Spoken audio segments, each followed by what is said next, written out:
Hello, Meggles. I deleted my Instagram so I could make this video. I'm going to invite you to keep a Hulu again. I'll pay for everything. I'll tell you more about that in a second. I don't know if you know that Moritz died, but yeah, he was found dead in an alley, and kind of wish we could have done something more for him.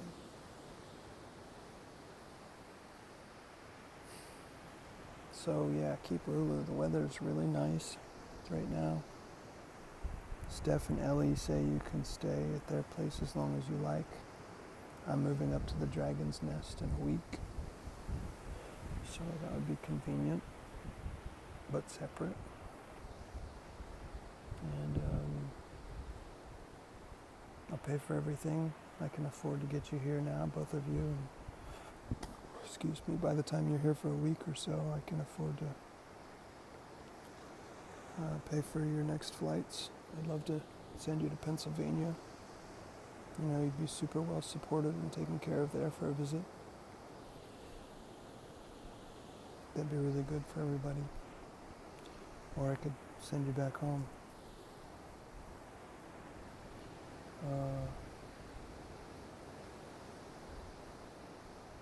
I saw Steph just the other day with Ollie, and Ollie was naked, and they were sitting in the little field where the Suriname cherries are, going up Gabriella's driveway. And Steph is like a Zen master. But it was a really beautiful scene, and I really felt like that's the kind of energy that would be really nice for Shami to share in. And reportedly they're moving to the other side, or looking to.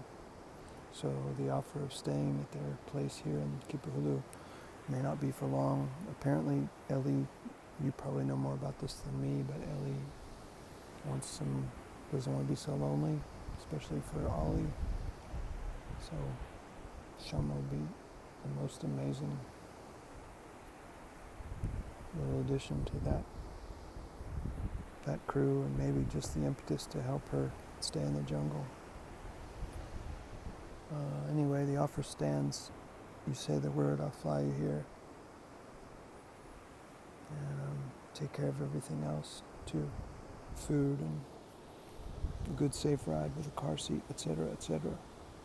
So now I'm asking your permission to say something personal. Before that, next time we see Shum and I talk in a couple of days, can you please, seemed like you got him excited last time, but maybe we can put something in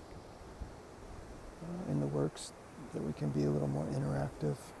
Maybe we could read a story together. Maybe he could sit in your lap and you could turn the pages and I could read or something. I don't know. But just observing him playing is super, super painful. I'm having a rough time with that. Now I'm asking your permission to say something personal. So you can stop the video here if you don't give me your permission. And if you do give me your permission, then please continue. Feel free to listen on.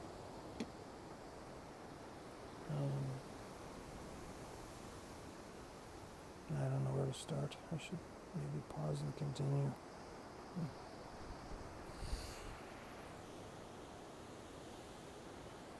Where do I start? Okay, I'm not being accusatory here at all, but I do want to set the perspective distinctions on the table. I've never lied to you. I believe you've lied to me. I'm not being accusatory. It is what it is. I've never lied about you. I believe you've lied about me. I don't type mean things to you. To me, they're not mean. I don't say mean things to you, against you. I believe I've received mean things from you. I don't say mean things about you, and I believe you've said mean things about me. I've never done anything to try to put a wedge between you and our son. I've never done anything to try to weaken your relationship with him in any way, or decrease your level of status with him.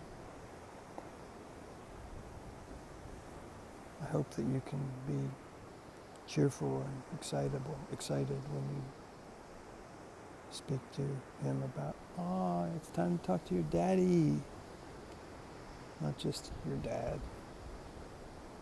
You had a bit of a hard time getting that word out when you told me you would adjust that. He feels it, he feels so deeply. So I was pretty stoked. I was really stoked. Because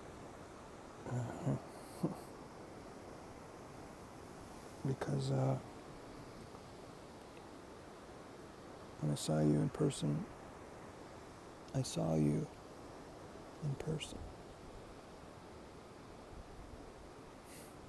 Yeah.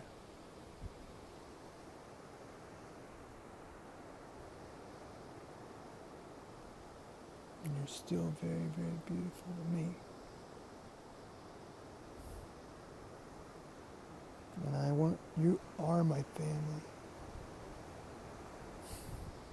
You are my family. My communication to you has probably been super confusing. I've gone through the whole, I don't know if it's called Maslow's hierarchy or what, but like denial, anger, frustration, acceptance, the whole thing. And I'm writing from the place, but I'm never demonizing you. I don't know how I became demonized.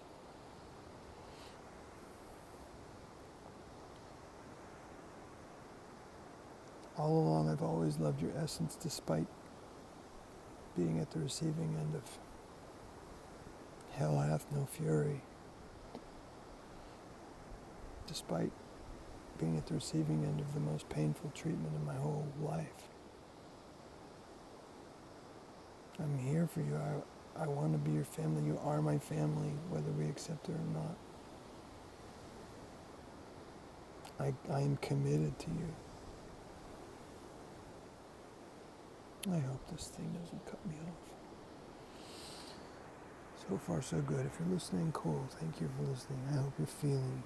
I hope it's beyond. I hope you can hear your own heart, and it's beyond what other people's input. Because they don't understand me.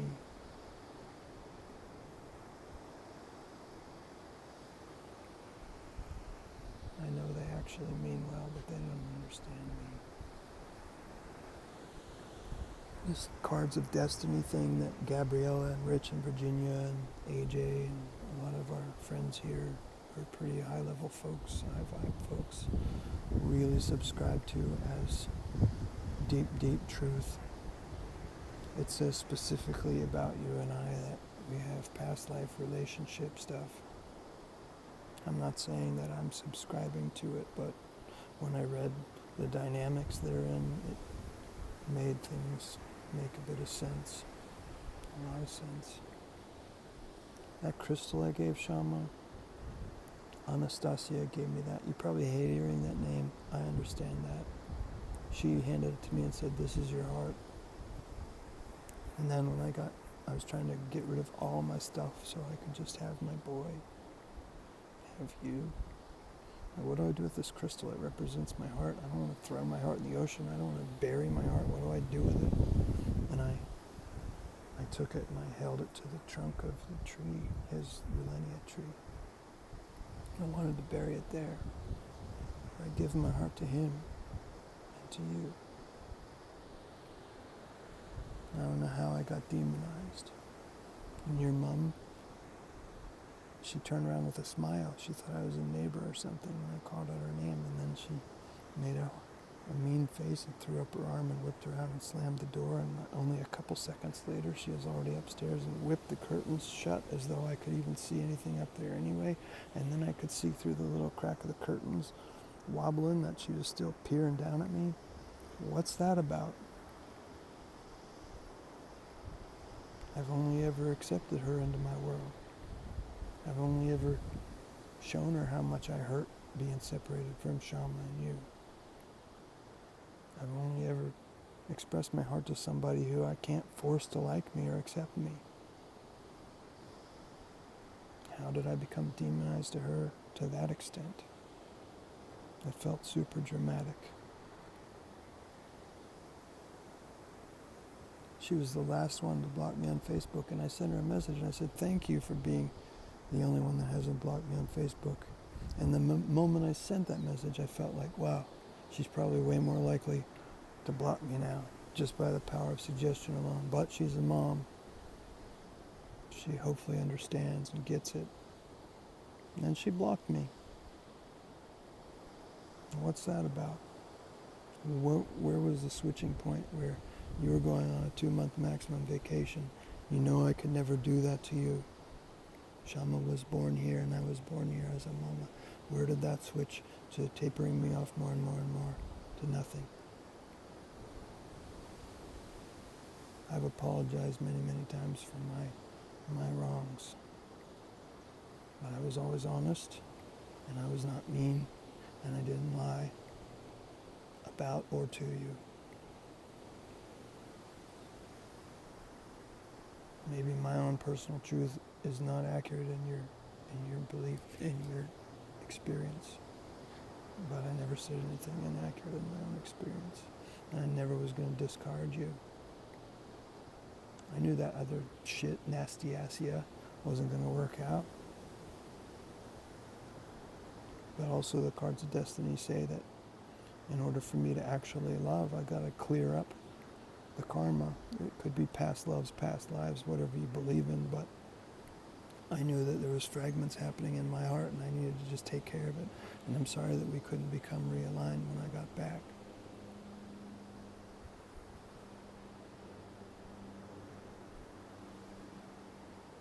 You are my family. If you come to visit Kibuhudu, I will not pressure you in any way. I will appreciate you. I will respect you, even worship you in a quiet, subtle way that you won't notice or barely notice. But I don't have expectations of you.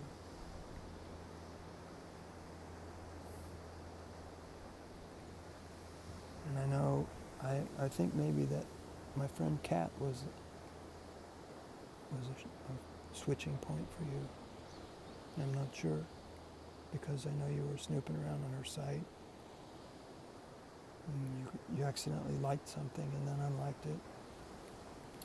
But the like still showed up.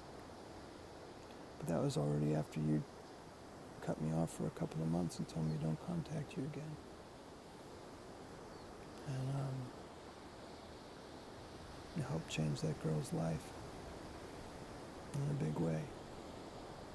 And my whole goal all along is to fully liberate myself from my own fear, from my own constriction and restriction, so that I can be the most open-hearted, strongest warrior, lover, husband, father that ever was. That's all I wanted all along. When I found out we were going to have a baby, okay, I need to take care of my shit, my old shit, and I need to take care of it quick, and I need to take care of it for real. And that trip was a multifaceted trip to take care of that business. And yeah, I think it's amazing that I only had to talk to her for a few minutes. As soon as I saw her, I knew, but I knew before I saw her. But I needed to take care of my shit for real. And I also saw my cousin AJ, and I also saw Sanctuary of the Heart. And I also spent time with Wally. It was a multifaceted thing. Please don't cheapen it anymore. My own father told me, you left her to go see another woman. Simple as that. The psychologist, all of them. I'm really glad I've had these moments to speak to you. I hope I'm well received. I commit to you. I choose you. It's all yours, though, whatever capacity you allow. And I believe that if we actually did try to become a family, like act as a family, that eventually you would love me back. I'm really happy that I got to see you in person. I'm really happy that I still find you very beautiful. I'm in love with your essence. And I ain't wishy-washy anymore. I haven't smoked any herb And over 4 months, 4.5 months, not even any oil or anything, and I'm clearer now.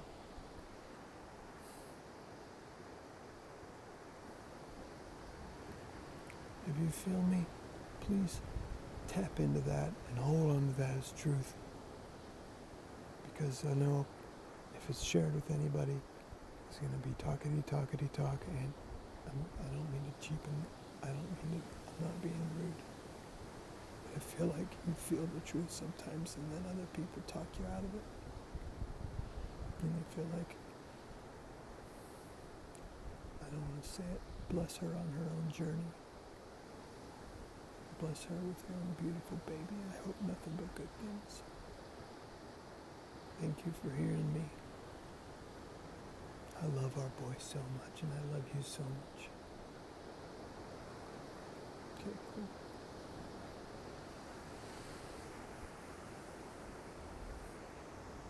How's my bald spot? I'm gonna have to watch that video just to find out. You can show this part to Shauna if you want. I got to go to Halemana the other day. Eric himself, the one that banned me, invited me. I hit my knees on the edge and took my shirt off. Such a beautiful place. He said, stay as long as you like. Things are changing.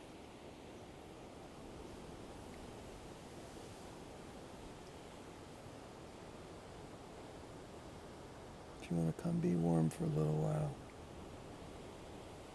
I just want to carry our boy around, keep a hoop. I want him to see his friends, Holly, Micah, Malu.